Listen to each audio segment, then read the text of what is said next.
What one mistake ended your career?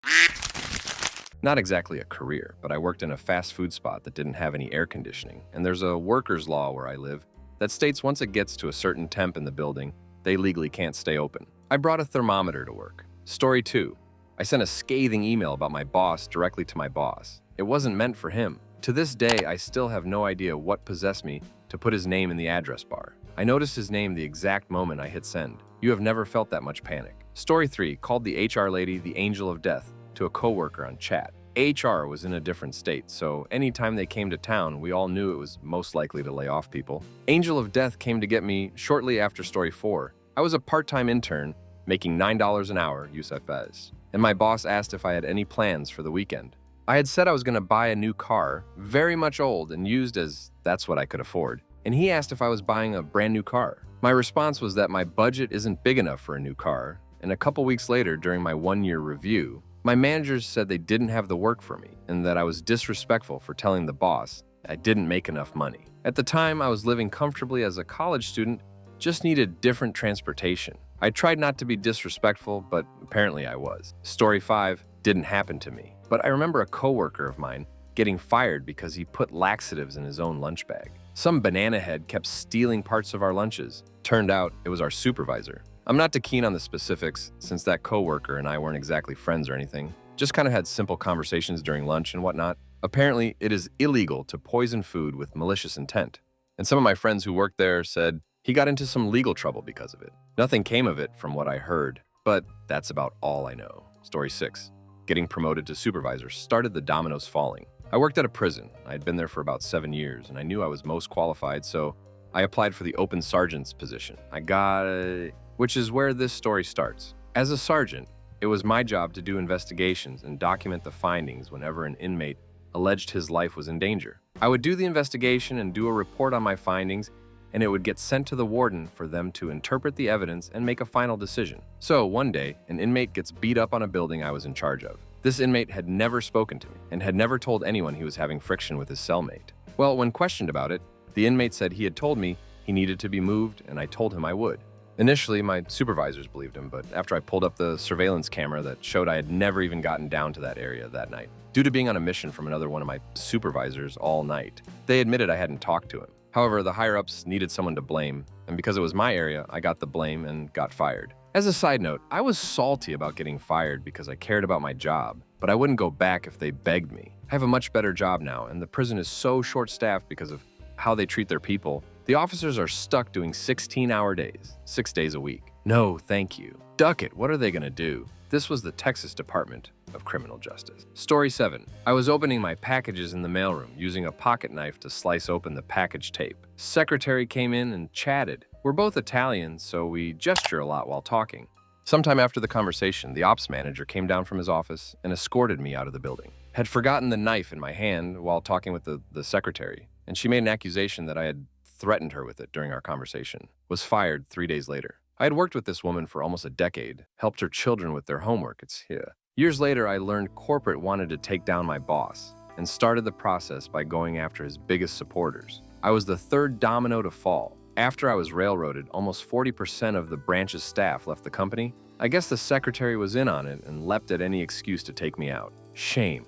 Really loved that job. And got fired when my first child was due in only 4 weeks. Was very demoralizing for quite a while. Story 8. Not me, but my best friend. He found a stash of adult film on a network computer that belonged to the boss, then showed it to everyone. Ended up working in a supermarket after that and said half the people there had criminal records. Story 9. Kind of the opposite. I worked at a secondhand electronics store. A dude came in with a PS2 to sell. I noticed the serial number was scratched off and thought that was a concern, but processed it anyway. It went through testing, came back greenlit, and I assumed that meant that it was okay. Assumed wrong. Management sacked my ass an hour later. Went home, reevaluated my life choices, and that year went back to college. Got my A-levels, then my degree, and now I've been a software engineer for almost 10 years. Story 10. I was involved with the secretary. We thought we were both discreet, but everyone knew. Edit. To clarify, we had a policy that said coworkers cannot engage in relationships. We broke the rules. I hated the place and took all the blame you keep her from getting canned too. It wasn't a full-blown relationship yet. We were just starting out.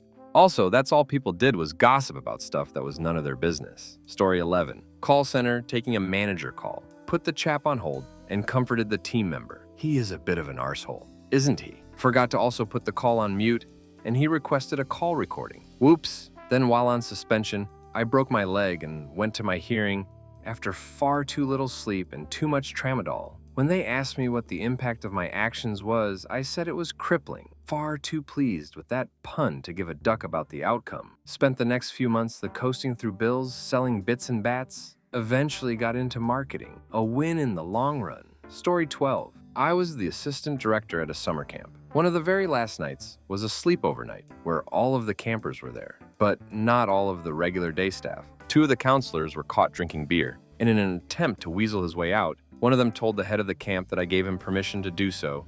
I most definitely had not. While I didn't get fired on the spot or have my year-end bonus withheld like the other two, I was told I wouldn't be asked back again for next year, where there had already been talks of me being a full director in the future. Story 13. Derailed it a bit, took some years to recover. Got security responsibilities added to my duties as sysadmin at a small university. Was asked by my boss's boss, the IT director, to do a security audit. He asked me to report on the audit at a department meeting. I asked if I could present my results to him privately instead and have him present to the meeting, but he insisted I could take care of it. My report showed major security holes, demonstrations of tests of said holes, and recommendations for patching said holes. Many of the patches were at the level of change the administrator password from password to something less obvious. As my political acumen was near zero at the time, I didn't realize how the report on major security problems made the IT director look completely incompetent in front of the entire department. He had built and configured the campus computer system pretty much on his own, at least in his mind, and was quite proud of his accomplishment. He suspended me on the spot, demoted me, and tried to convince the university to fire me and try to bring me up on criminal charges for hacking into the university's computer system. Story 14. Talked about comp to another employee. They told the manager about it. Got fired. The good part is it's illegal, and the idiot created a paper trail around it. They settled out of court for way more than they would have saved by people not talking about comp. Story 15. A guy I knew got fired for sleeping with the boss's daughter. Nothing dodgy, entirely above board. He didn't even know they were related and had never met her before they met on a night out. He went back to her parents' place, and they had sex. No problems, no drama, etc. The next morning, they got dressed, and she was showing him to the door when her dad, his boss, walked out of the kitchen emo. That's pretty ducked up. They were consenting adults. He had no idea it was his boss's daughter. No significant age difference. She wasn't wasted or anything. She'd never worked at or a Faik even visited the company when my friend was there, or even met him. Story 16. Went on a first date with a girl who turned out to be a horrible person 20 minutes in. I did what I could to get out of it because she was telling stories about crazy things she'd done and was proud of. I didn't pull anything to get out of it, just dodged landmines and asked a ton of questions about her so I could get out of it sooner. Then said I wasn't feeling the connection, and I wanted to be honest so we didn't waste each other's time. Found out a week later that she contacted my previous employers because she found my LinkedIn, told them all stories about how I talked a ton of crap about them all, and now I can't get a reference from my previous 3 jobs and people I was on good terms with, all because I went on a date with a psychopath. Story 17. I saw a video once of a nurse explaining why she lost her job and nursing license. She took a photo of her entire emergency department trackboard with all the patients' names, birthdays, and complaints and accidentally posted it on her public Snapchat story. It was meant for her friend, but everyone saw it and someone notified the hospital. This whole fiasco is because she wanted to show her friend how the doctor misspelled something. Story 18. Worked retail pharmacy for 10-ish years. One day in the drive-thru, we had a belligerent patient. Guy's doc sent his script to our other chain about 1.5 miles down the road. We were on the same street, addresses get mixed up all the time. No biggie, give me 10 minutes and I'll have it ready. Dude, it just starts laying into me for no reason. Calls me an idiot, calls me incompetent, says he knows where his doctor sent it and I'm a lazy lying piece of crap, etc. After a few minutes going back and forth with this guy yelling loud enough in my drive-thru that other staff inside the store can hear him, I tell him he needs to leave and find a new pharmacy. Guy lays into me again, refuses to leave. I tell him, duck off or I'm calling the police. Apparently that was over the line for my company. No interview with HR, no discipline, no suspension. Just straight up fired my ass about 3 weeks later after internal investigation. Story 19, led and recruited a sales team. One of the female sellers admitted that our CEO was harassing her. Got her to confess to our sales manager. Found out that more of our female staff had similar experiences. So I rallied them as I needed evidence before proceeding. CEO got an earful from HR, proceeds to pressure all his female victims until one of them drops my name. I get fired. Story 20. Built a castle out of Christmas chocolate biscuit boxes in the warehouse of a major retailer on a night shift and proceeded to fall asleep in it for a few hours. Story 21. I needed to hand in a form. I found an old form in my folder. It was already filled out properly, but it had the wrong date on it. So I put whiteout on it and changed the date. When I handed it in, my boss saw the whiteout and asked about it. I told her. She said I couldn't do that, and she would have to inform corporate. About 3 weeks later, they fired me for it. Story 22. Old guy in my department ducked up. Big. Had been there a million years, was getting close to retirement, and was literally crying. I tried talking him down, but he was beside himself with worry, so I told him, I'll take the fall. It's not that bad. I took the fall. He proceeded to go full. I tried to warn him. He wouldn't listen. I couldn't stop him. To the bosses on review. I had already admitted to my mistake and was told that my contract would not be renewed after that quarter. So I walked that day. Lost the house, no job market. Had to move across the state.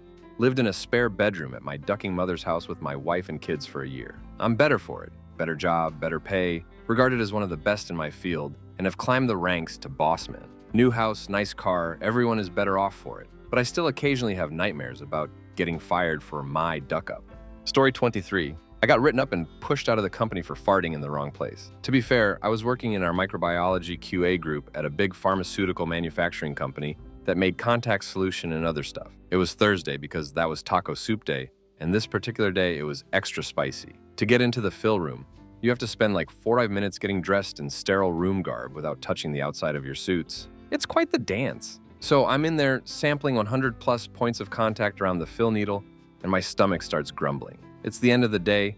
I don't want to leave and get dressed again. I look around and there are a few ladies working upstream on the conveyor belt, looking for jams or whatever, and immediately after the fill needle, it goes out a little cutout in the window to be immediately packaged. The fill room itself has these cascading air pressures blowing away from the fill needle and is super loud. So that's my spot. I start to sample in that area and let out a little purr. I feel better and go about my business. But then I start to hear this moop, moop sound. Now, we have alarms. It's a stack of lights every few feet, and a high-pitched red light is a jam in the tracks somewhere. A blue alarm is something else, but this time, a yellow alarm is going on. I look around unconcerned and see the ladies upstream are laughing their asses off. I look out to the packaging area, and everyone is staring in the window at me. The line boss bangs on the window and demands that I see him outside. There are hydrogen sulfide sensors around the sensitive areas of the line. That's because farts cause pink eye and I had just contaminated product. Thousands of bottles were thrown away and the line had to be purged for minutes before and after the incident. It took 15 minutes to properly disrobe. The whole time the rest of my QA department came to stare and laugh at me through the windows. You don't get naked L and they have to supervise you changing to make sure you do it right. When I got out, I had to sign several forms that claimed that I, Frothbeard, farted in the fill room. I got written up for it, but in my defense, so did the guy who trained me since he didn't mention the yellow alarms, apparently. My boss let me go home early, and I was forced out soon after. Story 24. Putting my faith in the person training me. This led to me being fired after only 3 months. I usually stay at jobs for a couple of years, and I've never been fired before or since. Thankfully, it didn't fully end my career, but I've struggled to get new jobs in the same sector ever since. Luckily, I can do the same job, but in different, less lucrative sectors. It all happened because I thought someone was helping me, when actually she was actually a backstabbing bee. She was helping train me and explaining some very complicated inner workings of our company. She essentially explained how internally we talk about some products, services as B2C and other products, services as B2B. We don't talk like this to customers though, only internally. Sorry I have to be a bit vague here. Otherwise, explaining everything would take a whole Reddit post. What she said made perfect sense, and it helped me understand some nuances in our services. A week or so later, I was in a big meeting with lots of team leads trying to sort out a problem with a product that we were launching. And I asked the guy leading the meeting, so just to be clear, is this to do with the B2B products? I'm a little unclear. He looked at me like I was going crazy. B2B? I don't understand. What are you talking about? Me. You know how X products are B2C?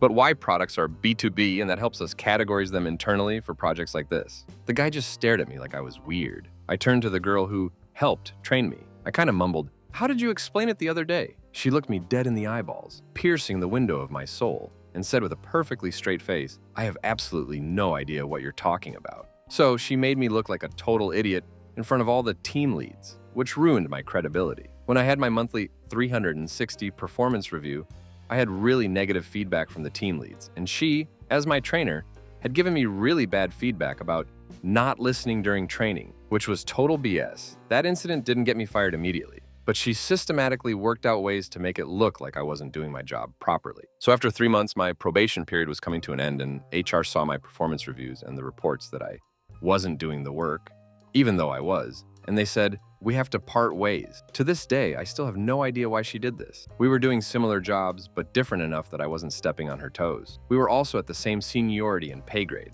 and I generally get along with everyone. I definitely didn't say anything rude or mean to her to make her dislike me. So I can't see a good reason for her to want me fired, other than she didn't like my face or something. She acted so nice to me during training and around the office. I didn't know about all the negative stuff until it was too late. F you, Sarah. Story 25. Working at a builder's merchant. Customer calls to place order over the phone, not unusual, and wants to give me the card details there and then. Red flag. I initially refused, but another member of staff vouched for them as they were regulars. Put the order through, knowing that whoever came to collect would need to come into the office for their paperwork before loading, so we would have them on CCTV if it did turn out to be suspect. Only the yard crew didn't follow process. When a van turned up for the goods, they loaded it all up and sent them away without asking for any kind of ID or manifest. The payment card was later reported as stolen, and the staff member who vouched for the customer denied even being in that day, which was a ducking lie as she never took time off. I got fired and everyone else got to keep their jobs.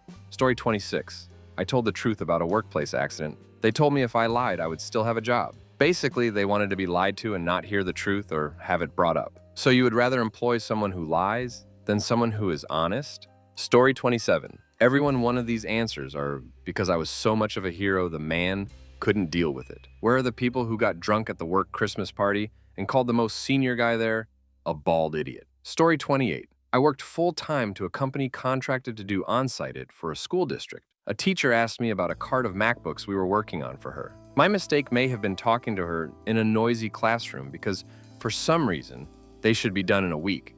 Turned into, "I'll do them when I get to them, probably next summer." The superintendent sent an email. I refuted it and stated my intentions well, that this school was my #1 priority and that I'd never be so rude. I can honestly say both of those were true. My boss was pissed, told me it didn't look good, and after trying to argue my case, I was fired a few days later. Wouldn't be career-ending if I didn't find out they blacklisted me from half my surrounding area.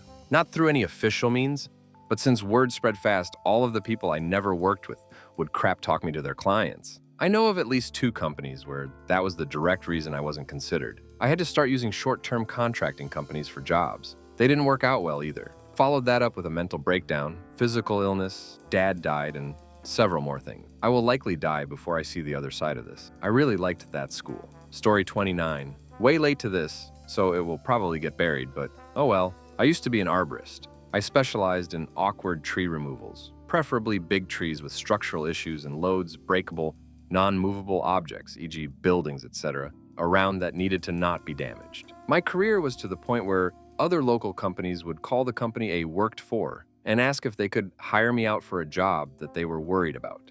This isn't meant to be braggy. I'm definitely not proud of who I was at this time in my life. I took pride in the fact that I would climb almost anything. I used to love working, turning up every day and being pointed towards a sketchy tree and having a big adventure taking it down. Looking back though, it was the most egotistical I've ever been in my life. I was a show-off. I was extremely competitive towards anyone who I thought had similar or, forbid, superior abilities to me. And I needed to be seen as fearless and a cut above the rest. No pun intended. I even got to the point where I would be incredibly rude to the ground crews if I thought they weren't working hard enough and were going to cause me to complete the job at a less impressive speed. Anyway, in all my hubris, I agreed to climb a tree that never should have been climbed, and only by sheer luck avoided being squashed like a bug between the trunk and the roof of an outbuilding. When the tree decided to fall over as I was halfway up getting ready to cut the second branch of the day off. I was mostly uninjured, but the mental toll was quite large. I totally lost my edge and started getting jittery and even backing out of perfectly stable trees.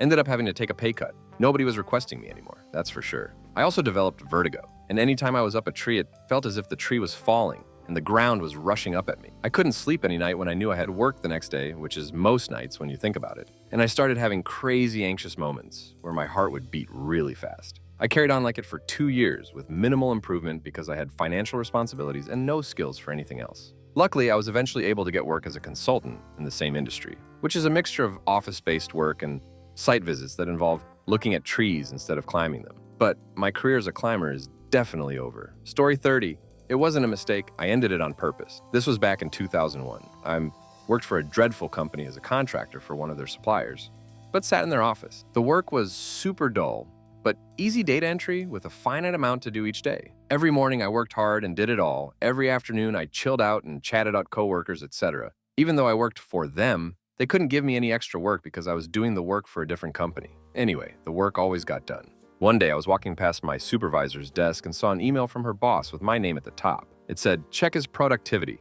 I don't want him out as much as you do, but I'm not far behind." That's when I actively decided to ruin my career. I set up a fake email account and created a persona of a high-ranking exec in the company and proceeded to email leadership as if I was the chairman. The first email I sent was straight after witnessing the CEO take a piss and not wash his hands, so I sat back down and immediately sent an email to the whole company outlining basic toilet hygiene.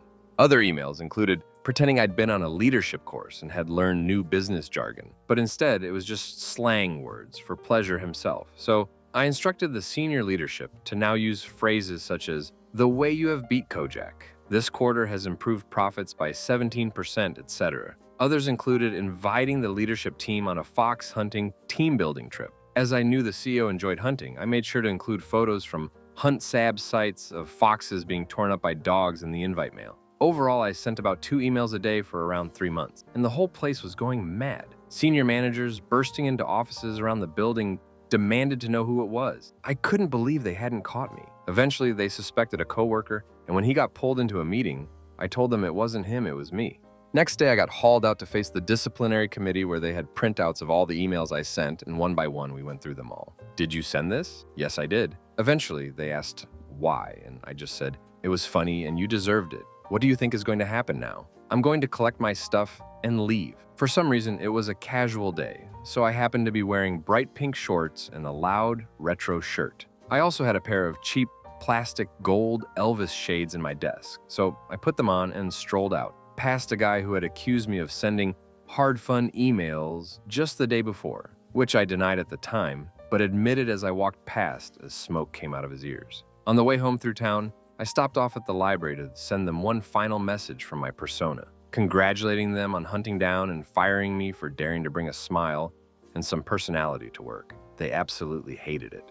Apparently, it has gone down in history there. A friend of mine joined only 3 years ago and asked about it, and people still remembered.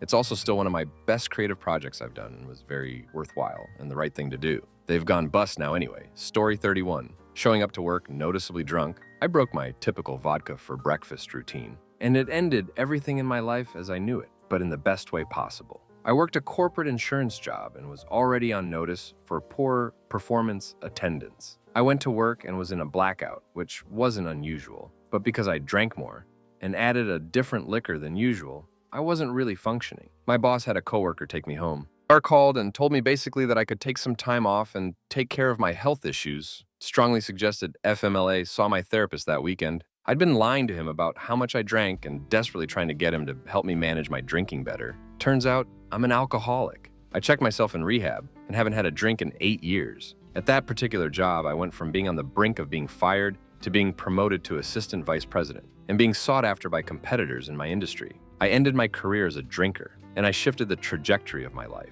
Quitting, drinking, and reflecting on the reasons why I was drinking and learning that I can't control jack crap aside from my reactions and responses changed my life. I've been through some of the most difficult adult situations in these past 8 years, and I would still say that my life has only gotten better and better over time. If you think you have a drinking problem, I say it's worth a look at yourself. Quitting substances and alcohol is not easy, but it's so worth it. Story 32. When I worked for a bank as a lender, a guy came in to do a bunch of paperwork for a loan he was applying for, and I didn't notice until I was scanning the documents that he hadn't signed an address change form. My manager was itching to get everything submitted in hopes that the loan would hit that month's scorecard, so she took the paperwork and said she'd stay until he could come back, which was after hours. The next morning, she gave the folder back to me, saying that the loan guy had showed up later than they'd agreed, which meant the compliance department wasn't open, so she hadn't bothered to scan the documents and went home. She asked me if I had time to scan them, which I said I did. I did one last check to make sure everything was signed, as well as reorganize the documents in my preferred order, and triple checked to make sure the name change was good, then scanned everything. 2 days later, I got pulled aside when I walked in the door and got canned. I guess compliance runs signatures on loan documents, which is mostly used to confirm that signatures match, but also pings if signatures match exactly, and 2 signatures in the loan packet did. I got accused of copying a signature from a flood zone advisory and pasting it onto the name change form. They knew it was me because I'd signed the document list, I'd notarized several documents, and it had been scanned under my employee ID, open and shut. I never got the satisfaction of asking my manager why or what happened, but it doesn't really matter. Like 2 months later, everything went under lockdown due to pandemic, including my daughter's daycare. I got to spend 4 months with her doing nothing but playing 3-year-old make-believe and mastering chocolate chip cookies, coasting off of unemployment. I found a job right when I needed to and was making more money than I'd ever made within 6 months, and a series of title changes in the following year. So thanks, crappest manager. I hear your bank just got bought, and everyone hates their jobs now. Story 33. Graduated from police academy, took local town tests, and went through the interview process. When it came to the background check, I was asked, other than your current employment, do you have any additional earned income, real estate, stock investments, etc.? I answer no. When it came time to take the polygraph, I was asked if there was anything I didn't mention in the background packet that I thought they needed to know about. I told them I was receiving disability compensation with the VA for my time in service, but didn't think that met the definition of earned income. The guy administering the test said no big deal. I took the poly 3 times and passed all 3. A week goes by, I get a call to come in to meet with the detectives. I think I'm being offered the job. 23 years old, making a great salary doing what I always wanted to do. Instead, they told me I was disqualified for lying on my background packet, that I intentionally withheld information about my income. I went on several interviews after in other towns, and the only thing the departments were interested in was why I didn't get hired in that first town. And I had to explain. I never got hired anywhere, and had to get a new career altogether. What one mistake ended my career? Opening my mouth and being honest when I shouldn't have. Story 34. I asked why we were paying people massive salaries who aren't working at us anymore, while most of us haven't seen any increases or bonuses for 5+ years. Story 35. Bad English plus autocorrect. It's chaos theory. I tried to get our boss to speak with my colleagues who were harassed by a middle manager. He first scheduled a meeting with them, then canceled it, and asked me to talk to the middle manager. After that, I was accused by him of being a toxic employee in the workplace, even though I wasn't actually part in any of the drama surrounding my colleagues or the middle manager. I just tried to help out because they thought it was no use to talk to the boss. They were right. Story 36.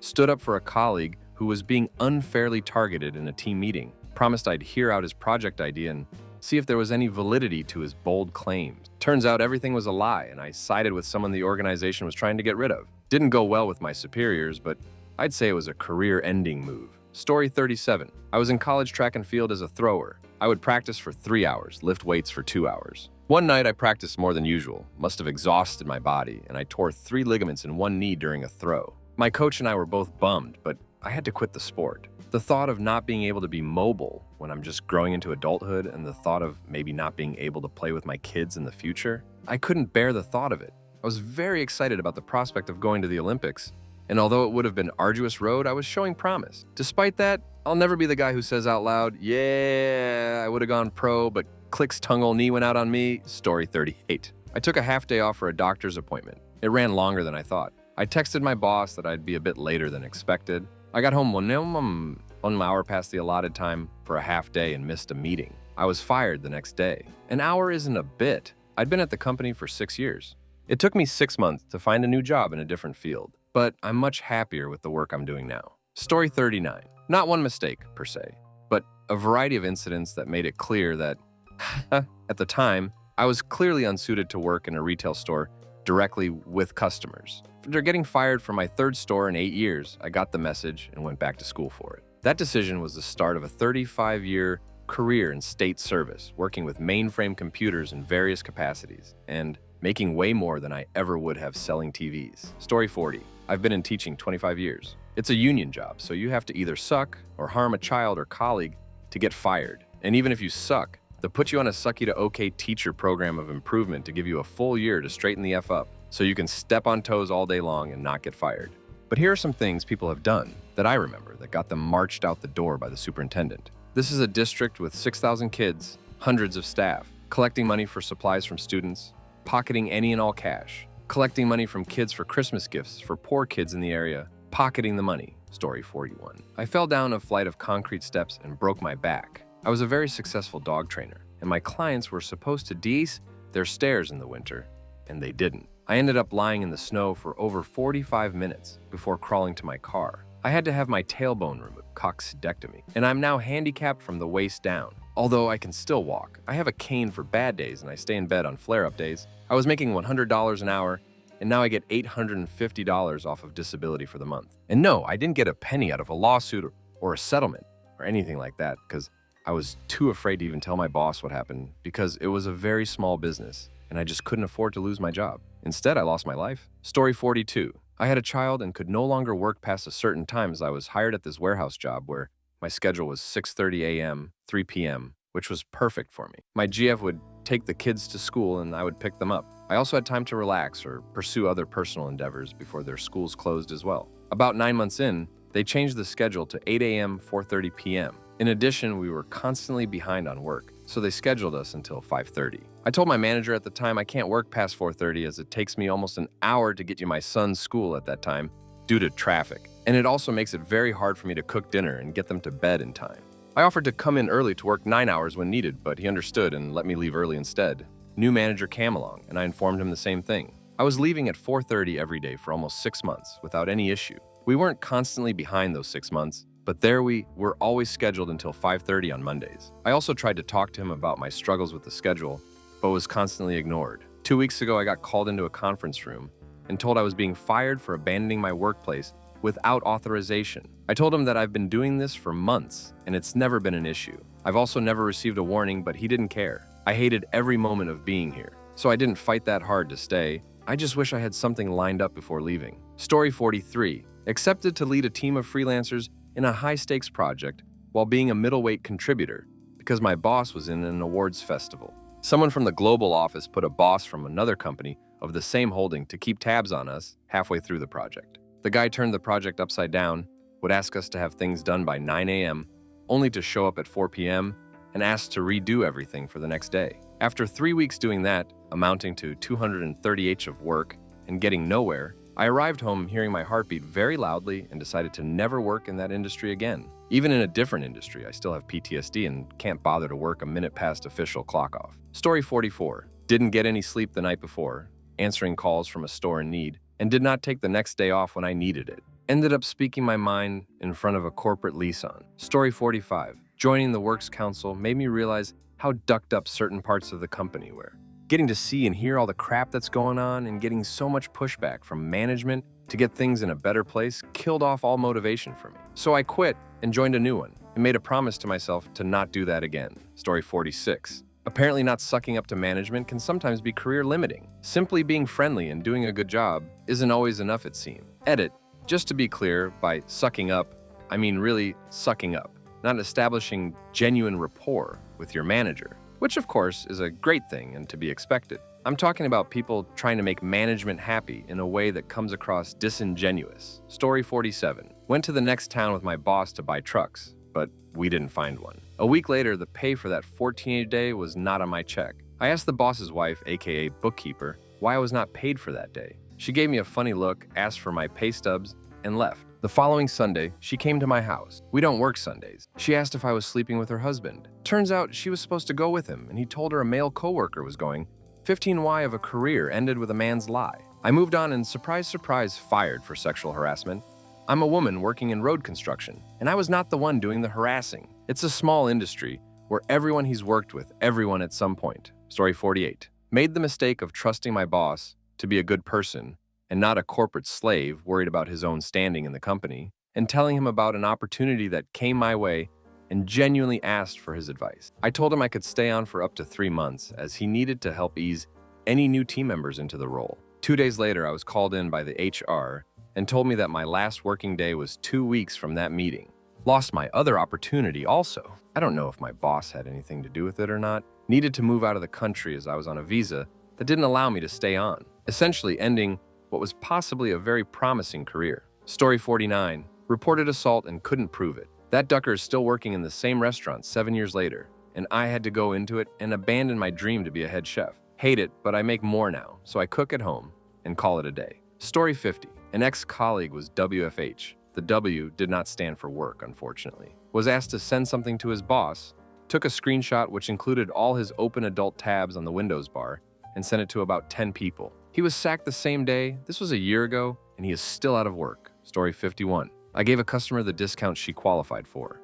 Unfortunately, the person who sold the item and didn't give the discount to the customer complained about it because she lost $12 in commission. We worked on 100% commission. Since the customer should have had the discount and a manager approved the discount, the original salesperson pulled the race card, and I got fired while she kept her job. It didn't matter that I had 0 write-ups in my 13 years, and she had a folder so thick it was pitiful. I ended up winning my wrongful termination suit against the company. Story 52. Know me, my fiancée, before she met me. She reported a board member of a bank to HR for repeatedly harassing her and groping her. Her 15-year very successful career as a VP at that bank was over a week later. They said, "Take your buyout settlement offer, or we will drag you through the courts for years." Never got another job in banking again. To this day, she says she should have kept her mouth shut.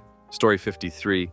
I testified truthfully at a federal grand jury to my knowledge about a professor in my dept who was funneling federal grant money into their personal bank account. I was invited by the dean of the college to leave the PhD program I was in and find another program. Unsurprisingly, I found it difficult to get into another program. Story 54. I sold myself beer before I turned 21 at a gas station I was working at. I got caught because my coworker was giving himself lots of discounts on all kinds of crap, so they checked the system. I had been ripping off barcodes from the beer in the back so I could swipe and pay at the counter without the cameras seeing the beer. Then I would take the beer from the cooler at the end of my shift under the trash cart I was taking out. The best part was after I got caught and fired. My manager called me in a week later to give me a check for several $100s for all the beer I had bought from the past several months. That way the store could say it hadn't sold beer to a minor. I don't know how that would stand up legally, but that's what they did, and I found it hilarious. Story 55. I brought my kid to work with me,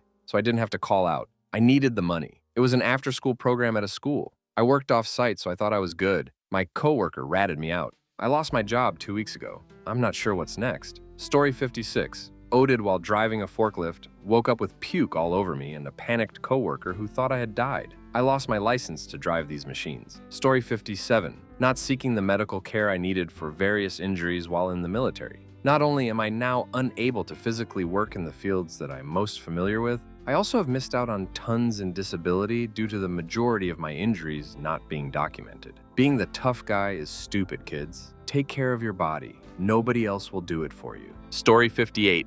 Left the company for a job that paid more.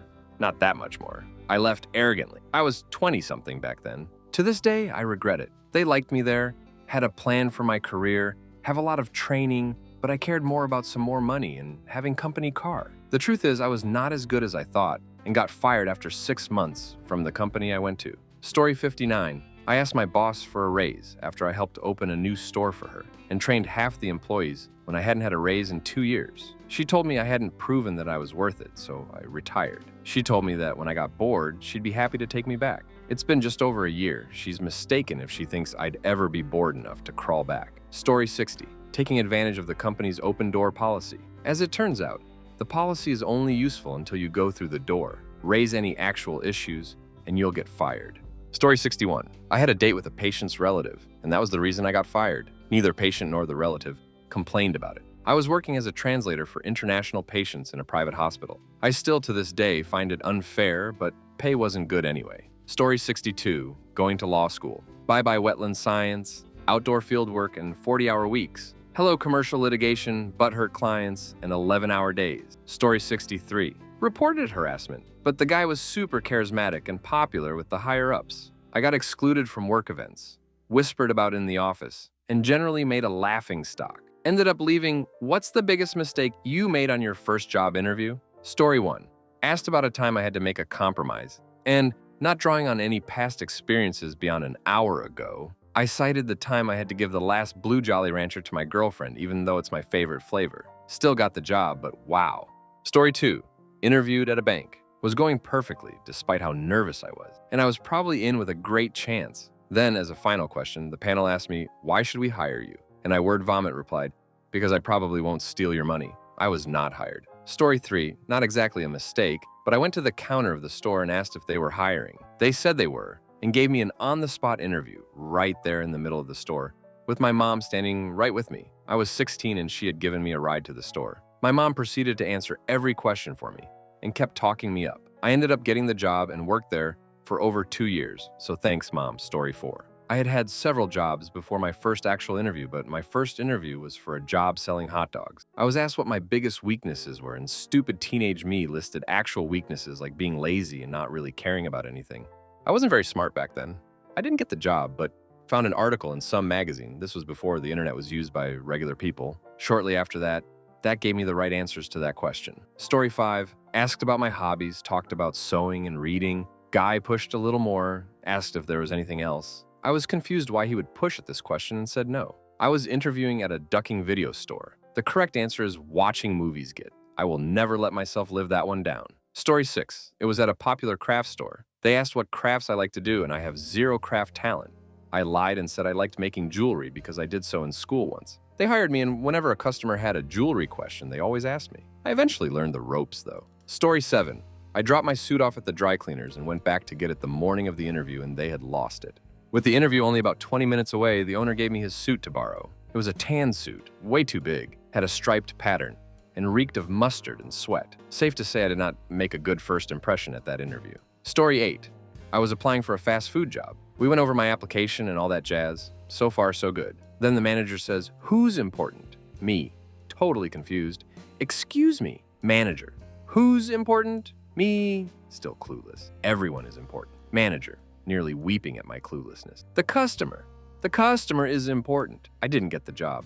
Story 9 was abuser. I was interviewed by 2 female engineers who didn't really introduce themselves beyond their name. So partway through the interview, I asked them if they're the HR reps. They forgave me and I passed, but it was dumb of me. I wouldn't have asked a pair of men that. Story 10. Not my first interview, but this one always stands out to me. I was in the Army at the time and was looking to get a part-time job after work to help out with the bills. Little Caesars was doing open interviews, so right after work, I rush over for the interview. The hiring manager's looking my resume. Before joining the Army, I was a manager at Domino's. So resume shows that I was a manager at Domino's, and then a month later, I joined the Army. He looks up at me wearing my uniform since I just came from work and asks why I left Domino's. I answered because it was time to get a real job. I didn't get the job. Story 11, not my first interview, but one of my firsts. I had a typo in my resume that my BS was a BA. The interviewer pointed it out after I said I was detail-oriented. I had interviewed 3 other people in that company who all loved me up until then, and the job was going to be a shoo-in because I knew someone who worked there who really wanted me on his team. I did not get hired because of that typo. Story 12, interviewing for a part-time job at Kmart as a summer gig in college. HR director. So everything looks good. If you ever need a job reference or a letter of recommendation, come see me at the end of your employment here, and we will all see what we can do. Except me. Oh, that won't be necessary. I have references from real jobs already. I still got the job, but holy crap. Story 13. My first interview was a disaster. Interviewer says, "I see you've put down that you can speak German on your CV. Can you say something to me?" I reply, "Oh, I can't actually speak German. I just put that on there." Interviewer asks, "Tell me about a time you had to work under pressure." I say, "This one time I had an assignment for uni that was 50% of my grade, and I should have spent the last 3 months on it. I couldn't be bothered and spent most of that time out drinking and did the whole thing in 3 hours the morning it was due." Interviewer asks, "Why do you want this job?" I say, "If I'm honest, it's just because I'm broke and I need money." By some miracle, I got the job though, so I guess I was the only guy to show up or something. Story 14. This wasn't at the interview, but in my email applying for the job. It was right after college, and I really didn't know what I was doing, so I just had my resume saved on my desktop under Resume. I finished writing my cover letter, I attached my resume, or so I thought. I had accidentally misclicked when attaching, and I attached instead. I had already clicked send before I realized my mistake, but luckily I was using Gmail and was quick enough to be able to unsend it and attach the right file. Story 15. I went to a job interview that was basically a front for hiring pyramid salesmen. My mistake, not leaving early enough. Strangely, I spent 6 hours there. What a waste of a day. Story 16. Do you have any questions for us? Just one. What are the chances I could get into E3? Video game tester. Did not get it. Got into E3 2010 though. Story 17. Went to an assessment center recently for a job at a very big IT business company. I told the interviewer, "I'm nervous," when I walked through the door. Plus, I said no when asked, "Do you have any further questions?" Plus, I was very bossy and uncooperative in the group activity task. Plus, I applied for a job that was unrelated to my degree, plus I suggested cheating when doing a group activity task, which resulted in the assessors sighing loudly. Usually they don't interact with the candidates at all. And to top it off, I lost my train tickets, so I couldn't get reimbursed for the 100 pounds journey fees. Story 18. Why should we hire you instead of anyone else? I don't even know who else you are interviewing. How could I know that I'm better than them? Led to a really awkward silence. Story 19. My first big boy interview at a financial advisory firm couldn't have been worse. To start, I had hair down to the middle of my back, which I had just put up in a bun and a patchy beard. I walk into the office to meet with the well-groomed, cologne-wearing, every fashion accessory available wearing salesman who would interview me. He asked me, "How would you describe a sunset to someone who was born blind?" My response was, "Yellow." Wait a minute. Orange crap. They're blind. After the interview was over, he said that I looked like a dealer. Story 20. Phone sales job. They asked me if I thought it would be easier or more difficult to sell over the phone than in person. My answer was that phone would be easier. Judging by their facial expressions, that was the wrong answer. Story 21. After not being able to answer one of my questions, I had an interviewee lay her head down on the conference table and announce, "I'm failing." Well, thank you for coming in. Story 22. Wasn't my first job interview, but it took me a few tries to realize that it's a bad idea to not ask questions when prompted to at the end of the interview. It shows that you aren't interested in their company and implies that you're just in this for the paycheck. I find that a lot of companies these days care just as much about your interest in them as they do your skills and background. Story 23. Okay, this is embarrassing, but when I was a teenager, I was able to get an interview to work at a major coffee chain that offered good benefits, and I really wanted the job. I had one job until this point and didn't have a lot of experience with job interviews, so I Googled up some tips to help me with that. One of the things that I read was the importance of maintaining very good eye contact, lest the interviewer thought that you were disinterested or bored. I maintained very good eye contact. It was too good. That guy must have thought that I was some sort of psychopath, because I would not break eye contact at all. It was as if we were having a staring contest that he lost several times, but that I would not let up on. I had to wait a few more years before I was able to get a job with that company. Story 24. At the end of my job interview, I asked a few questions about the position, the people involved, and other general questions. For my last question, I decided to switch it up and I asked something along the lines of, if you could have any job and make any amount of money you want, what would it be? Interviewer A answers. Interviewer B answers. Interviewer C answers. Interviewer D answers, and uses something very similar to what I was prepared to say. Interviewer E answers. I finally answer, and since Interviewer D used what I was prepared to say, I decided to wing it. I said, well, since I love pizza, I'd travel the world and eat pizza in different countries. I wanted to smack myself. Story 25. Manager. How'd your substances test go? Me, without hesitation. I don't know. The results aren't in Manager S with coworker. Haha, she doesn't know. See? She should know. Then says with a smile, this question is the best substances test I know. He was an awesome and funny boss. Thank God. Story 26. With my voice audibly shaking from nervousness, I tried to convince my interviewer that I loved meeting new people. She called me out on that one during the interview. I didn't get the job. Story 27. Not for a job, but for a position for the student government at my university. So why are you interested in this position? Lists legitimate good answers to the question then, and because it looks good on my resume, didn't get the position. Story 28. Not my first interview, but I was working the night shift at a cafeteria all by myself and hated it. My job consisted of standing around for hours on end since I had already cleaned and stocked everything by 4 p.m. Went in for an interview for a big box store. So, this job will consist of you standing at the registers for hours on end. Are you okay with that? Yes. Okay, what do you do for your current job? Stand at the register for hours on end, hating life. I didn't get the job. Story 29. Interviewer. Do you think you're capable of doing this kind of work? Me. Yeah, I guess. Yes. Yes, I am. I saw how the interviewer was trying to hide his laughter. Story 30. Still haunts me to this day. My brother was a manager at Chili's and spoke highly of me to the district manager. They were opening 2 new restaurants, so they took his word for it and I went in for the interview. I had plenty of experience and my brother told me, I'll get the job as long as I don't do anything stupid. Interview was going great, and towards the end, they mentioned my brother was heading in, and let's wait till he gets there. While waiting, we were small talking and the district manager says, wait a second, I didn't test you. How's your math? I said it was pretty good. He asks me conversion stuff like ounces to pounds, and I got it all. He then asks me, what's 10% of 50,000? And I froze. For the life of me, it all left my head and I sat there dumbfounded. After a minute of just staring at him, he hands me a piece of paper and asks if I need to write it out. I write out 50,000 and pretend to do math, just stalling. District and 2 managers just staring at me. I started sweating and wondering what the duck is happening here. District manager takes the paper and says he will give me a call and to have a good day. As I'm getting into my car, my brother parks beside me. I say nothing and drove off. Had he been there 5 minutes before, I wouldn't have froze up, just so no one else has this happen to them. 10% of 50,000 is 5,000. Just shout it out when asked and don't overthink it like I did. Story 31, falling asleep during a group activity thing. I'd spent 3 weeks hiking in Nepal, got off the plane, changed in the car, and went straight to the interview.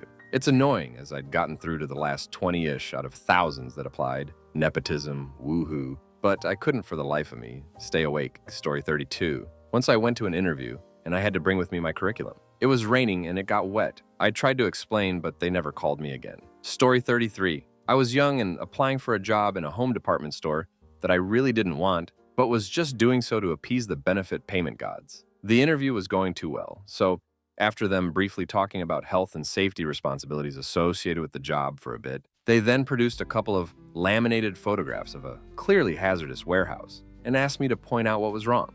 Being the smart-ass douche I thought that I was, I studied the pictures for a few seconds and said, well, they're terribly underexposed and out of focus for a start. The horizon in the second one is completely askew, and both are suffering from pretty severe chromatic aberration. Didn't even end the interview. They just clarified that they meant to point out the hazards and carried on. Didn't get the job though, obviously. Story 34. Did 4 hours of research on the wrong company. Back in uni, had a mock interview with a company I wanted to work for, and at the last minute they swapped the company rep because the other was busy. So why do you want to work with us? I don't. Story 35. I went to one extremely tired. My sleep schedule was crap and they wanted to do it very early. I hadn't slept in days. It was a good interview, as in the interviewer did a fine job from what little I remember. I, however, was completely out of it, and by noon I couldn't remember a word that was said. I didn't get the job or a callback. And for all I know, I walked into their conference room and spaced out for an hour or took a nap. Do whatever it takes, but get a good night's sleep. Even if you have to drink till you pass out, going hungover is better than going tired. Story 36. I was offered the possibility to get an apprenticeship as a software engineer when I was 16. That was a pretty great chance, and I wanted everything to be perfect. It was about 32 degrees that day, and their office was in middle of nowhere. I planned to go there by bus, but I missed it, so I had to take a really slow, weird train which stopped near there and had to walk to the office building. Since I was really late already, I would have been 20 minutes early with the bus, I ran there. So I arrived there 10 minutes late and was sweaty. I was also dripping with sweat through the whole interview. Still got the job somehow. 37. I interviewed at a Subway in high school. The interviewer was an overweight, middle-aged blonde woman with a resting git face. She asked me what I wouldn't like about the job. Ducking stupid question from this dumb git. How am I supposed to know what I wouldn't like here? I've never had a job before. I panicked and said that I don't speak Spanish.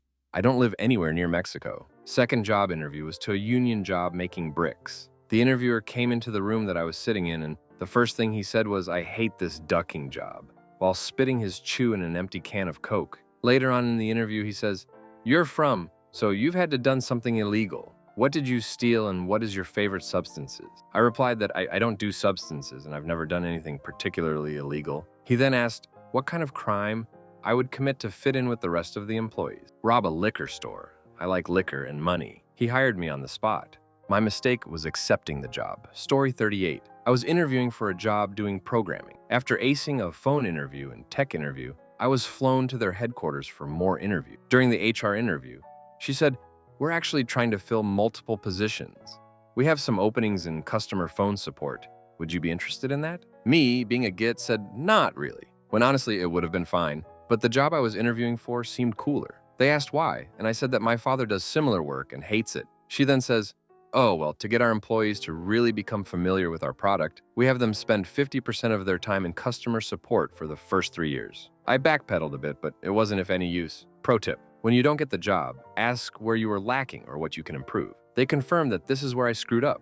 My new interview technique. Hell yeah, I love that awful thing you just mentioned. Story 39. This one still haunts me. It was for a job, a trampoline jump house, where you pay to jump. My EF and I both applied, and both got interviews. I was about 17 or 18 at the time, and I believe this was my first one. On one interview, only one I've ever done was a group interview. I felt, and still do, that I was doing so well throughout it all. But towards the end of it, the interviewer asked, how would I describe myself in, or with, can't remember the word, 5 words. It took me a few seconds to think of something, and then I said it. I am a good worker. There was a weird look on her face, and she said, "That's it?" in a concern, and I'm waiting for more type of look. I said yes, and we finished up the interview. It wasn't until on the ride home, I started to realize my mistake and asked my GF what she said, and behold, she said 5 different adjectives instead of a 5-word sentence. I still felt confident about the interview, but later that week I was with her when she got the call about getting the job, and I was excited to get mine soon after. No call. Story 40. The guy asked me where I saw myself in 5 years back in 2015. I said, I don't know, I don't have 2020 vision, then followed up with an actual answer. Never got called back. Story 41. After reading all these teenaged interview stories, I've come to the conclusion that there should be a class in high school on how to tell the right white lies on interviews. I mean, we're not born knowing this stuff, and we spend our childhoods being badgered to always tell the truth because parents want and need to know if you're the one fapping into the socks or smoking. I've been working since I was 13 and had disastrous interviews until I was 56, when I ran into an old friend who turned out to be a recruiter. It took her 2 Saturdays, over wine of course, to teach me how not to bomb interviews. Story 42. I worked at a small software company. The boss's wife worked as our receptionist and did basic data entry sometimes. I'd been working there about a year when she comes to my desk and quietly says, that how it be. I don't mean to intrude, but you're such a nice person and good employee that I just have to ask, what felony were you arrested for? And I'm just staring at her dumbfounded like, what the duck, I've never been arrested. All I manage is a confused, huh? She says, on your application, you indicated you'd been arrested for a felony. I laugh nervously and say something like, what? I don't think so. So she says, I can show you. And I say, yeah, I want to see this. She comes back a moment or two later. There's the application, there's my crafty handwriting, and right there it's asking if I'd ever been arrested for a felony, and my answer is yes. I just stared at it like an idiot for I don't know how long. And then I started laughing and couldn't stop laughing. It took a while to convince her I was just a dumb idiot and wrote the wrong thing. And then later, while laughing about it with my boss, he said something like, God, she's been bugging me about that forever. And I keep telling her, leave it alone, he's doing a good job. Story 43. I wanted to work for the post office at the time, family ties and all that. I managed to get a 2-week work experience from school working at a local sorting delivery office where I did very well, both foot delivery and parcels and vans. The manager at the time told me that at interview, they would be looking for someone who wanted to go far in the company and to tell them that. I was a shoo-in for the job. At interview, they did indeed ask my intentions, and I told them I wanted to go far in the company. So they asked how, and I told them I wanted to work on the vans. I don't think that's what they had in mind, but I would have gone far. Miles, in fact. I was a useless tit out of school. Didn't get the job despite a glowing reference. Went on the railway and got free travel instead. Went far with them, at least. Story 44. Was interviewed by a panel for a security job at a hospital. I answered all their questions how I thought they'd like to hear. Turns out they thought I was a cold, emotionless sociopath who values money over life. Example questions. How would you react to bodily fluids making contact with you? A. I assume I will by this point be trained in proper biohazard training, so follow the steps and guidelines for handling and cleaning the waste. Q. Even if it was blood or fecal matter? A. Of course. There are procedures in place for a reason. Q. Okay, what about transporting bodies? A. Same thing. Follow protocol. What about children? A. Postmortem. Q. Yes. Dead kids. A. No difference. All loss of life is sad, but everyone does in the end. Q. Thank you for your time. We will let you know our decision in a week's time. Story 45. This was not my first job interview, but it happened early in my career back in 1980. A company flew me in from out of state and paid for my expenses during the interview process. I was prepared to talk about my qualifications as a writer and editor, but had done precisely zero research about the company. Although, in my defense, this was pre-internet, so doing research wasn't anywhere near as easy as it is today. The interview was with Moog Inc., a company that manufactures precision motion control products for aerospace and other industries. Everything went swimmingly until one of the interviewers asked me what I knew about the company. I knew immediately that I'd lost the job due to my own negligence. I said, well, I've heard of Moog synthesizers. Well, Moog Inc. has nothing to do with Moog synthesizers. On the positive side, my interviewers were very nice. I had a great meal on their tab, and with my mileage reimbursement, I ended up with more money than I started with pre-interview. And I have never forgotten that hard lesson. Story 46. I can't remember if it was my first, but it was definitely one of the first. I was at an interview for a job at a shoe store. I get there, meet my interviewer, shake hands, and go in the interview room. I thought all interviews were the same. Boss sits in a chair behind a desk, and I sit in a chair in front of him. The interview room was an empty room with 2 chairs facing each other. I didn't know which one was mine, so I grabbed one and pulled it toward me, not realizing he was about to sit in the same seat. This Ken Bone-looking dude had to catch himself just so he didn't end up on the floor and looked like his life flashed before his eyes when finally did sit. We laughed about it. The interview went well. I didn't get the job, Story 47. Not treating it like an interview. I had submitted my curriculum vitae to a bookshop as they were looking to hire. I waited a few weeks and heard nothing from them, so I went back and asked about it. The manager called me into her office and asked me a few questions about my background. I was just out of high school and still green. It did not strike me that this was an actual job interview, and I naively thought that she was just asking to clarify a few points on my CV, and I was thinking that they would call me for an actual job interview thereafter. After the interview was finished, I thanked her for her time, but I never heard from them again. Story 48. Not my first job interview, but this is definitely my biggest mistake I ever made. When I was a freshman in college at Wayne State University in Detroit, this was back in 2008, I had a job interview at the Detroit Opera House for a position which I can't recall.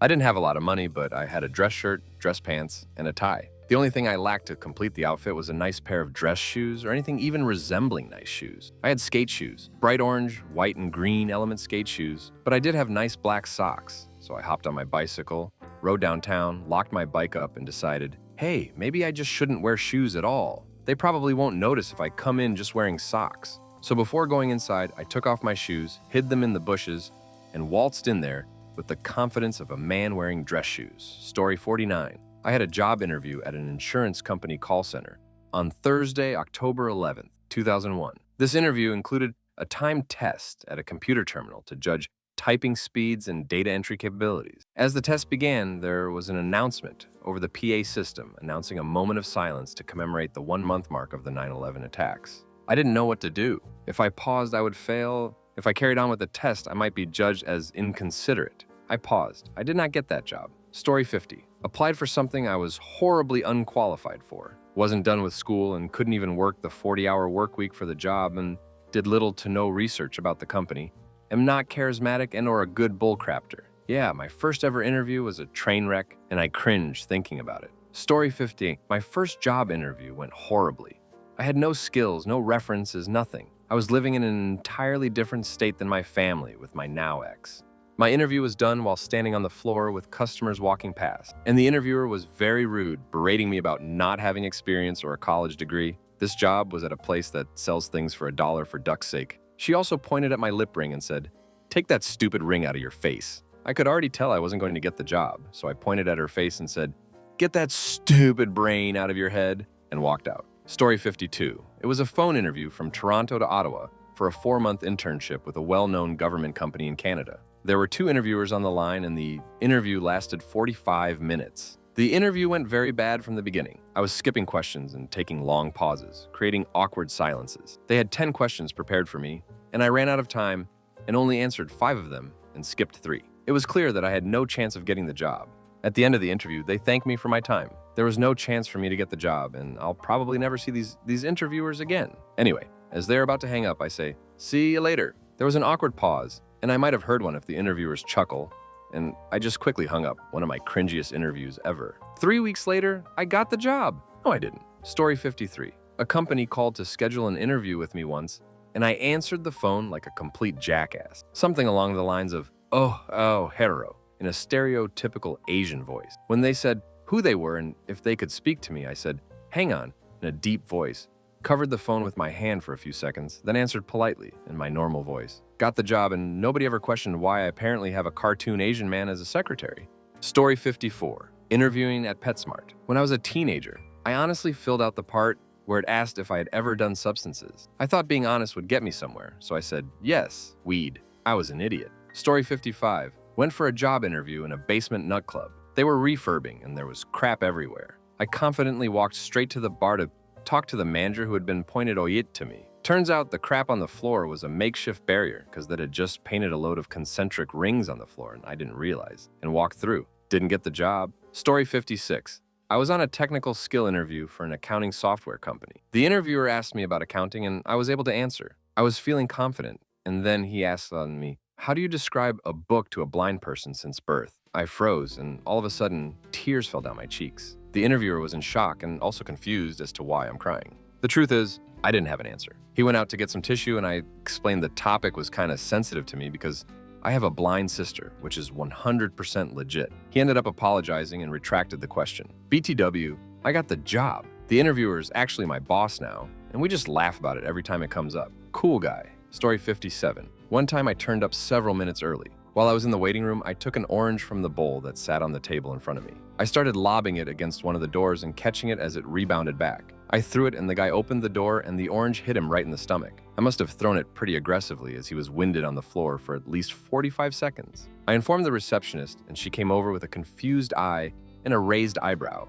I was shocked beyond all recognition. I just stood there, nervously readjusting my tie. In the end, he gave me the interview, but I didn't get the job. Even though I told him that my biggest strength was my powerful right arm, he didn't laugh. Story 58. On a technical phone screen to see if they wanted to bring me for on-site interviews, I had forgotten to charge my phone and didn't have my charger with me. About halfway through, my phone is screaming at me that it's about to shut off and I have to tell the guy I'll call him back in a couple minutes. I run next door to borrow my friend's phone to continue the interview.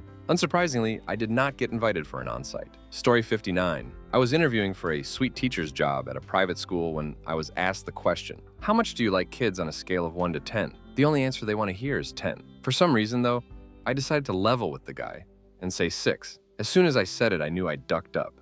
Didn't get the job, obviously. Story 60. Interviewed for a job testing feminine hygiene products with pig's blood for research and development at a large corporation.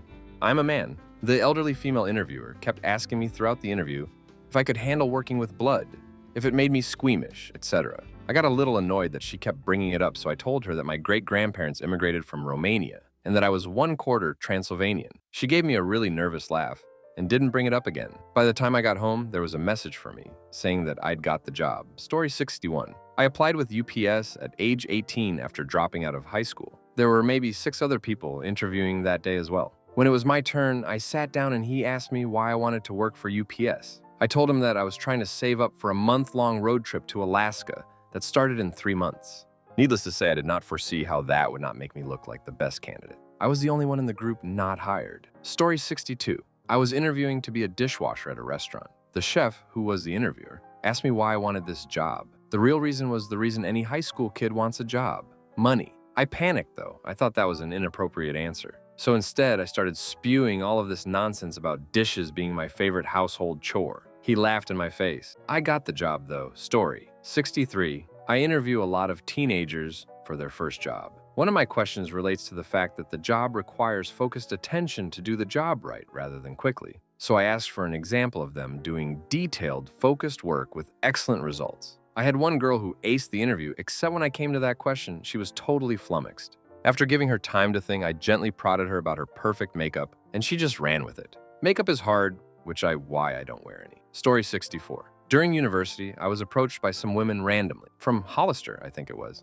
Said they were looking for workers, and I looked good. I needed the money, so ended up in this group interview and sat at the first seat. I had never worked before, and answered questions honestly. All I remember is saying I had no hobbies, but I drink a lot, and describing their clothes in 2 words as overpriced and okay, I guess. The good answers seemed to be repeated by everyone behind. I should have sat elsewhere. Story 65. When applying for a position as process technician at one of the top 5 food producers in the United States, one of the interviewing board members asked, "What is the most difficult thing you have accomplished?" Instead of talking about a work accomplishment, I spoke about recovering from a severe industrial head injury. Up until that point, I had the job in the bag. Story 66. I was really nervous. I was asked if I was free 5 days a week. I wasn't really thinking and said yes, went through the entire interview, and at the end remembered that I had class 3 days a week. Brought this up, and they guys said, "Wow, like I asked you that at the beginning, and we just wasted all this time." I found out later that the job was for a pyramid scheme anyways by a friend who worked for them. Story 67.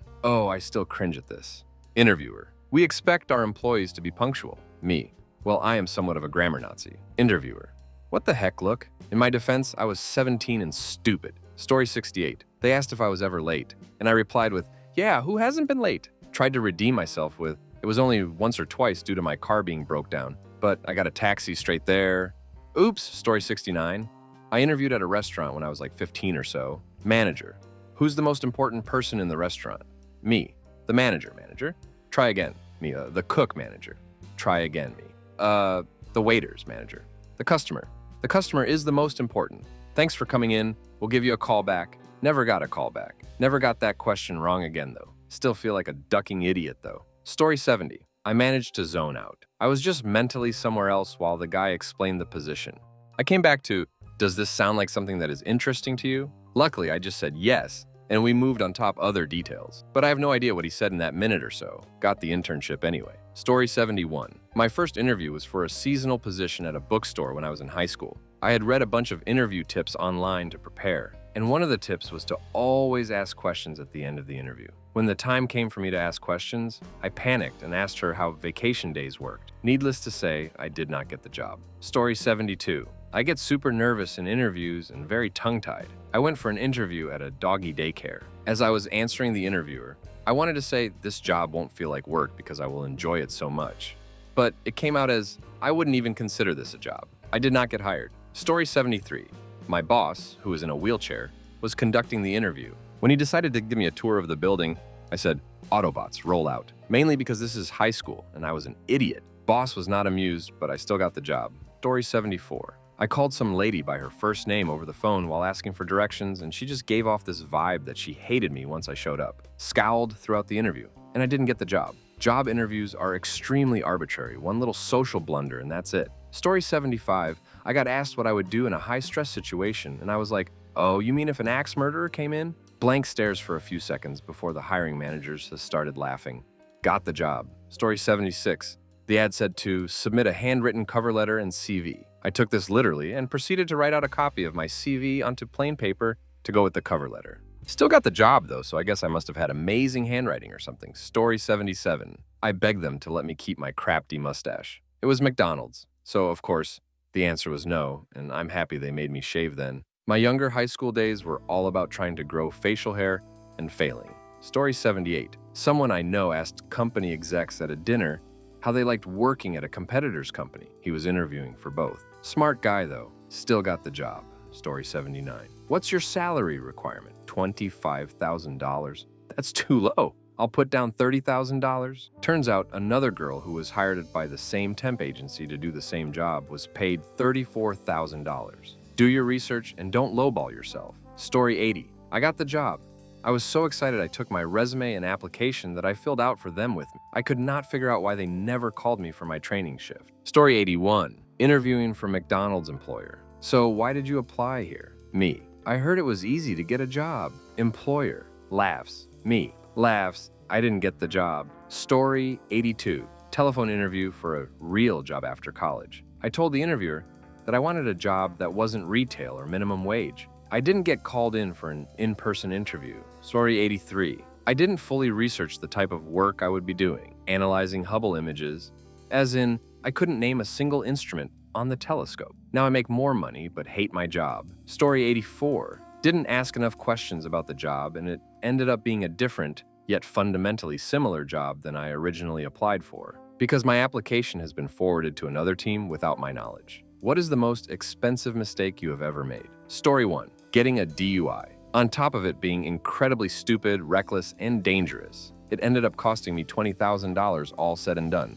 If there's a silver lining, it's that first and foremost. Nobody was hurt. I was simply pulled over by an observant police officer. And second, it woke me up to the fact that I'm the kind of person who just shouldn't drink alcohol. Things are much better now. Story 2. Played a bit too much WoW in college and lost some scholarships. Wound up having to transfer because I couldn't afford the out-of-state tuition fees. Can't handle MOs. They do bad things to me. Story 3. Bought a 40-year-old house on 3 acres that was 3 feet above floodline of the century. 4 years later, we had a 1,000-year flood. $160,000 so far to remodel. In cash, cause didn't have flood insurance. Story 4. There was a leak from my bathroom upstairs to the kitchen right underneath it. Every time someone would shower, water would slowly begin to drip into the kitchen. I thought there was a leak somewhere in the drain pipe, and I took the kitchen ceiling down looking for it. And this was an old home, so there was this cement type of plaster with metal latticework through it, on top of wood slats. It took forever to expose the drain pipe, only to find out that the little thing on the shower faucet that you pull up to turn on the shower had broken, and I just needed to replace that. That piece cost me $7. Then I had to completely replace my kitchen ceiling. Story 5. I once trusted a person who said they needed cash to go to Boston to see a sick relative. I gave him $80 for a bus there and back. He shows up driving with a friend of his. I then realized he was scamming me. Confirmed the next day when his girlfriend called and said he was arrested and she needed money to go see him. She said that he said I was his only friend, blah, blah, blah. And she asked for $100 to be money ordered to her. Block numbers. I only lost $80, but I learned a huge lesson in trust.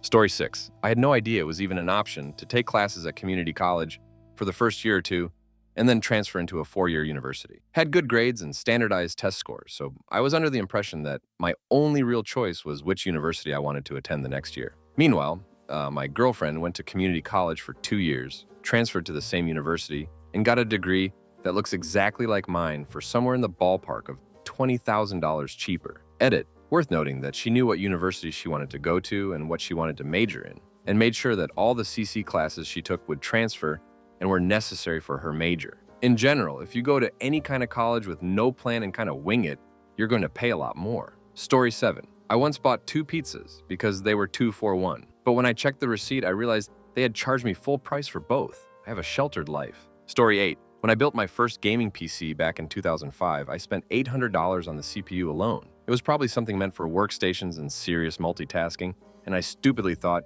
more expensive equals better. I could have had the same performance for gaming with something in the $300 range, most likely. About a year later, I also spent $500 on a second video card to get Cell-I, which was a big scam novelty at the time. The performance increase was super negligible and a giant waste of money. I will say though, seeing some of the other responses in here makes me feel slightly better about my mistake. Story 9. When I was still in elementary school, I ripped my braces off with pliers. They then refused to treat me, and my almost straight teeth went back to being crooked. Story 10. I bought a house built in 1935 because it was super cute and reminded me of my grandma's house. I found out soon after that it's a kit house from the 1935 Montgomery Ward catalog, which would have only cemented my desire for it. I still like it, but so far, $3,000 for a skylight removal, $350 to reroute the kitchen sink drain after the existing pipe split under the concrete, $1,300 winter average for heating oil so far, which led to $2,700 in electrical work to bring the wiring up to code so that I could get $1,200 in blown-in insulation. But I'm building equity, right? Story 11. Not my mistake, but an employee of mine was mixing pigment with powder to create a certain color. I used to be working rotomolding and accidentally used the wrong powder, costing us $2,600. But it doesn't end there, because unfortunately my brother, floor manager, decided to give him another shot since it was his first week on the job still, and put him on the machines with him.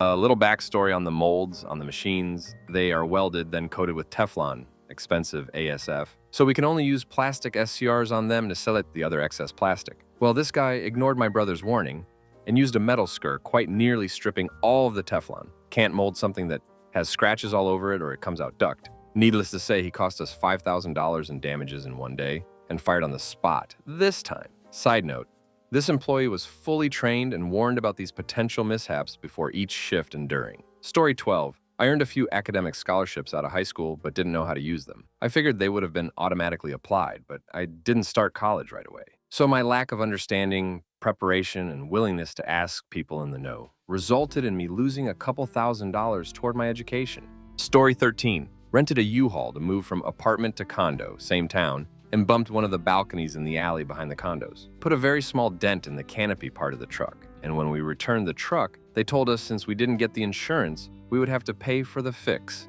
within 48 hours. They said that it would cost $4,800 to fix, and they refused to let me take it to a third-party mechanic for a quote. Then, they said that if we didn't pay within 48 hours, it would go to court where it would be doubled. I wasn't too well off then, financially, and maybe too naive, but we decided to pay to avoid having it doubled. My wife was in tears at the counter as she gave them her credit card. Duck U-Haul. They'll never get another penny from me the rest of my life. Story 14. I once stole Yu-Gi-Oh cards from Walmart.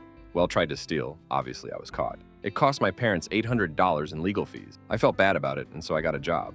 I paid my parents back $1,200, an extra $400 just for the trouble. Story 15. I'm not sure why I did this, but I suppose it's because I was pretty lonely at the time. I started talking to a guy online who was in a nearby city, Melbourne, 400 kilometers away, the closest city around my area, mind you. We got along well, but then he told me he's from North Queensland, which is like 2,000 kilometers away from where I live. He was down in Melbourne with his family and was driving back up to his hometown in a week or two. We talked the whole time he traveled up north. I think it took around 3 days before he got to Brisbane, which is a few 100 kilometers south of his town. By this point, I was falling pretty hard for him, and out of the blue, he asked me if I wanted to fly up to Brisbane and stay in the hotel he was staying at once. His family had left.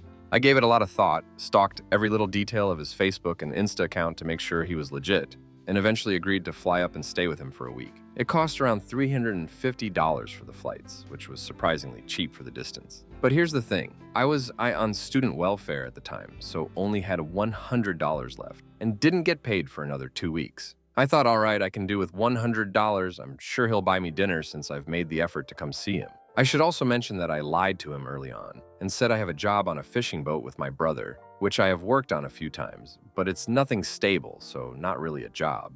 Ended up missing my plane due to waiting for my phone to charge in a shopping center so I could transfer some money over to get a sky bus to the airport, $20. There was a traffic jam on the freeway in Melbourne, so I had to pay an extra $50 to get the next flight in the morning. Great. When I finally got to Brisbane, I legit had around $50 left after having to catch a $20 train from the airport to the city. And the first night I was there, he asked me to pay for dinner. I said no, he can since I came up here. I didn't want to lose my pride about being poor and ended up calling Dad to borrow me some money. He put $50 in my account, which I was so grateful for, as at this point in time, I was seriously beginning to stress out. I ended up running out of money on the third day and made a lie up about how I was waiting for my employer to transfer my paycheck into my account. I don't think he was very happy having to pay for my meals, but he did say something along the lines of, if I didn't care about you, I wouldn't be paying for you after I made a fuss over it. Anyway, on the last day, I had to get up early to go to the airport, which was a 3-hour walk away, and there was no way I was going to ask for money for an Uber or make it in time by walking. Somehow I managed to use PayPal to go into the negatives and order and Uber to the train station and a train ticket to the airport. When I arrived in Melbourne, I couldn't afford the Sky Bus, so I walked to the closest suburb near the airport and caught a city bus, and then trained to the train station using my Mikey card, which somehow still had money on it from a few years back. Story 16. Dad passed away. I was given his house 2+ hours away while wife and I had a newborn and were working full-time. Let lifelong friend move in for monthly rent, and he actually helped fix up the house and keep it in good condition. His GF started staying the night once in a while at the house, then more often. Him and GF had falling out. He left and stopped paying rent as we discussed. I sent family over to check on the house. Someone's living there? I check on house that weekend. It's my friend's now ex-GF living there. She asks for 1 week to move all her stuff out that I didn't even know was there. I had my new family in the car with me and was not prepared for having to remove someone and all their stuff, so I said, okay, I was to come back the following weekend when my schedule allowed and she would be gone. Well, this final week let her have a full 30 days living at my house, and she had proof, so she was now a resident and needed a full legal eviction to get her out of my house. When you're involved in an eviction, there's all sorts of help and organizations and websites for the person living at the house to get answers. For the landlord evicting the tenant, I found almost nil. Had to pay a crap ton of money and had to drive to the county courthouse 2+ hours away, like 6-8 times over the next 2 months to get her out of my dad's house. During this time, I was not allowed to enter the house. I set up cameras on the neighbor's property with their permission, attempting record damage to the house, parties, theft of my property still at the residence. Didn't get jack squat. She did about $40K damage to the home, stole a lot of my dad's belongings that were hidden in the attic, and cost me an insane amount of time. Well, really, I did this to myself by letting my friend move in. Took almost 2 full years of going across the state every weekend to work on the house. I guess I can pay more money to go after her for the damages to the house, but she was living off illegal means and state aid during this whole process and would never be able to pay me back. One final kicker. The house was heated via fuel oil in Michigan, and we have cold winters. This git ran out of fuel oil in late December, and she didn't have $150 needed to get a fuel oil delivery. You have to order a minimum amount to get them to drive out to your house and put fuel oil in your tank. She used electric heaters and had several of them running all winter to compensate. Because she was on state aid or some crap, the company couldn't shut off her power in middle of winter, so she racked up an average of $1,700 a month electric bills over the winter. When I went to put the power back in my name, I was told that I have to pay her $6,300 balance before the power could be restored. This was because I didn't set up some landlord program with the power company in the first place. This took another 3 months or so, and a couple hundred to a lawyer to get straightened out. Well, I feel better. I think I made this long as hell, so no one actually reads it. It's like I'm pissed at her and myself all over again. Anyways, house is fixed up and sold now, for less than half the profit we originally anticipated. I lost so much money. Story 17. This is one of those not me but comments, but it fits perfectly here. My fiance and I lived with his uncle when we were first starting out, and this dude was paranoid like no other. Few friends, cash only, no banks, that whole mindset. He had a business partner of his mail him $10,000 cash once to avoid having to pay to have it wired or having to explain anything to the IRS. They'd done it before by vacuum sealing it to make it as flat as possible and hiding it in Close-R or whatever in a box. This time his partner got lazy and just vacuum sealed it, then slid the thing into a big cardboard envelope thing. Some slick postal employee must have known what to look for, because what got delivered was a cardboard envelope slid open up the side with a few blank papers stuffed inside. $10,000 untraceable dollars gone forever. I still wonder what the postal employee did with that. Hopefully took their partner out for a nice dinner and gave their kids a good Christmas story team. My first job out of college, I worked as a developer at a small retail company's 8 department. My team only consisted of myself, a lead developer, and my boss, who also chipped in with the coding. Given our small size and flexibility requirements, I guess my manager didn't feel the need to burden us with strict protocols or safety procedures for testing and production deployment, as he trusted we were wise and responsible enough to do the right thing. Well, one day when I had a small bug to fix on the website checkout page, I thought I could save some time cutting corners. It was an obvious fix, and only a single-line JavaScript update. So rather than go through the typical flow of testing locally, committing changes to the repository, then deploying to the production server, and finally testing again on the live website, I figured I could get away with updating the live production code first thing, just to get the fix out there, because thoroughly testing would be a waste of time. Well, it turns out that even a single-line update is not immune to the possibility of introducing a typo. That typo ended up breaking the JavaScript on the page, thus rendering the checkout button non-functional. It wasn't until almost noon the next day that one of the sales representatives noticed we hadn't received any online orders for almost 24 hours. If only one of the customers had called the problem in sooner. By the time I discovered the checkout button wasn't working and corrected the error, the estimated loss of sales was placed at approximately $40,000. In the end, I got a write-up, warning, and my boss finally decided to implement a formal deployment procedure that involved management approval before any production server updates. I value it as a crucial lesson learned. There's no change too small to warrant testing because even the simplest thing I do is vulnerable to bumbleduckery. Story 19. I made a killing in the crypto market when it spiked back in December. After I paid off debts, I reinvested about $4,000 back into the market as it began to drop. Of the $4,000 I invested, it's worth around $1,400 now. I plan on keeping it though. Maybe it will go back up, maybe it won't. I'm okay with losing that money. Story 20. The most expensive mistake was buying a 1920s money pit house. It was architecturally interesting and loaded with attractive features. But the house was also constantly in need of expensive repairs and significant upkeep. There was always something going wrong, or several things at the same time.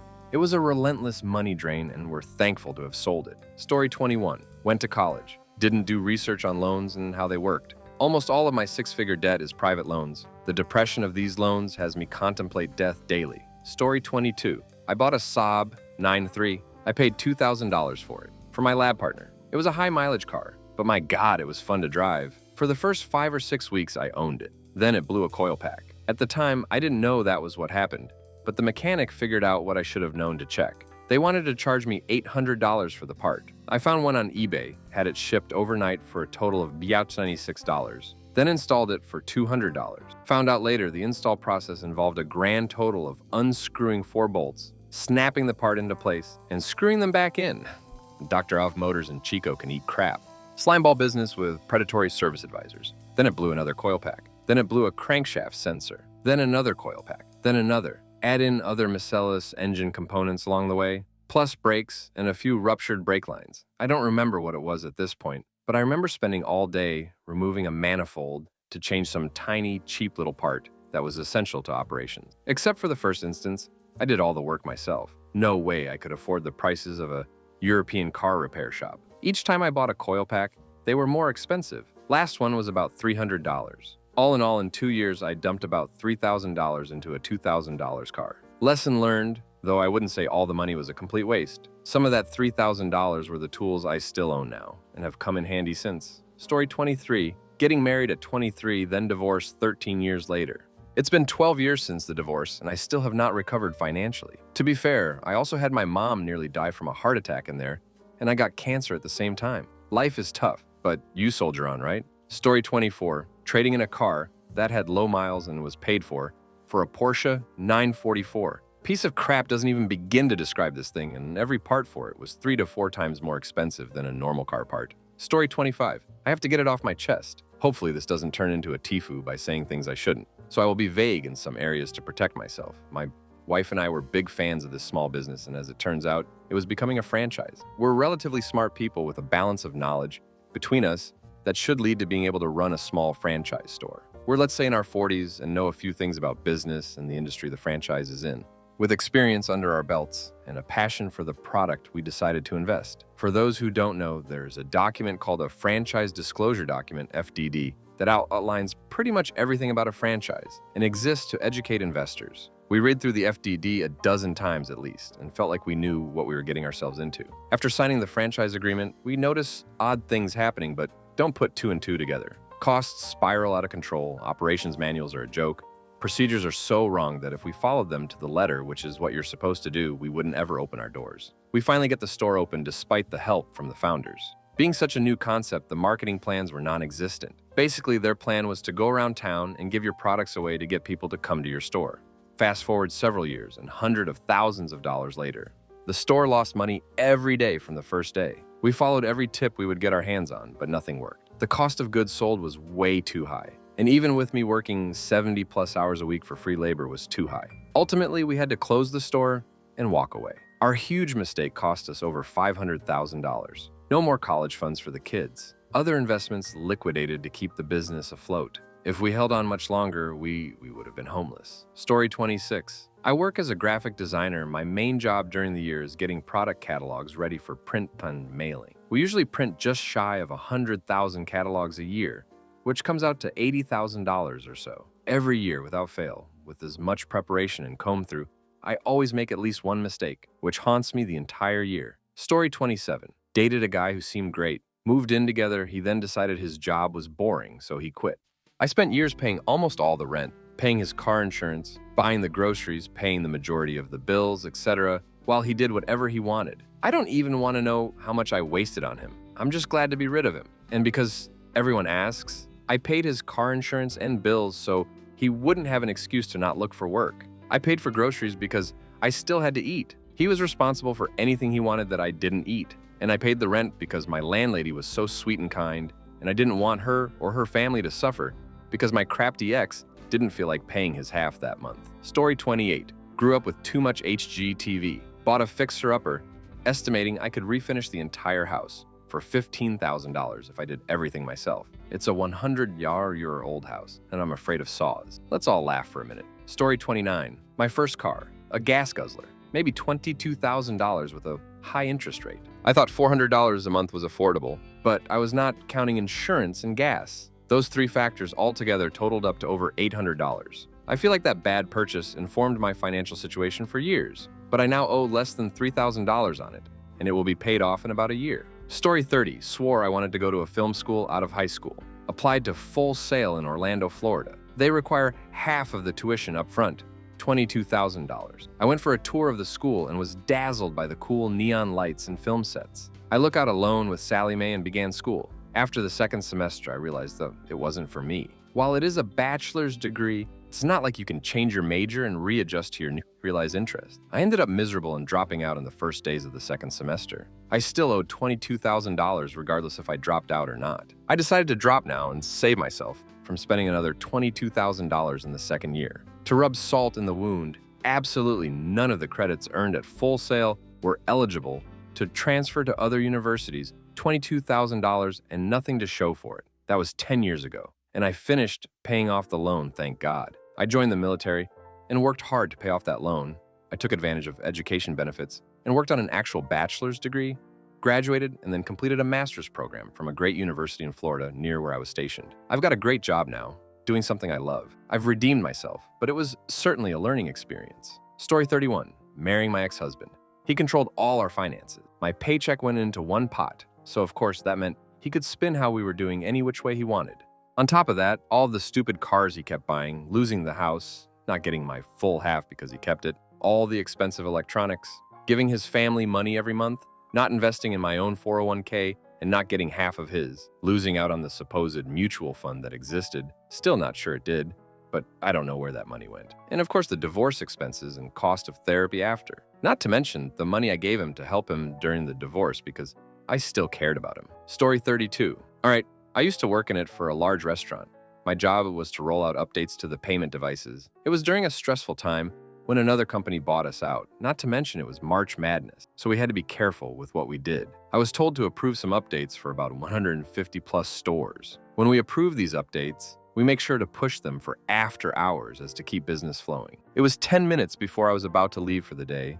I pushed the updates to roll right away. It was 1:50 p.m., right in the middle of lunchtime, then went home and didn't think much of it. I came into work the next day and my bosses were crapting themselves. We had store deployments removed and so everything grinded to a halt. My job very much relied on these deployments. My bosses explained that the level 1 call center was experiencing an influx of calls around 2 p.m., 200 plus, from restaurant managers about why their payment devices were going offline. The head guy of the company, I think they're called CIOs, called my boss and was furious about what happened with possibly losing hundreds of thousands in revenue. I realized I had made the mistake. Man, did it take balls for me to pull my boss aside and explain what happened, story 33. It was my second try to get my driving license back in Spain. Everything went well, apparently.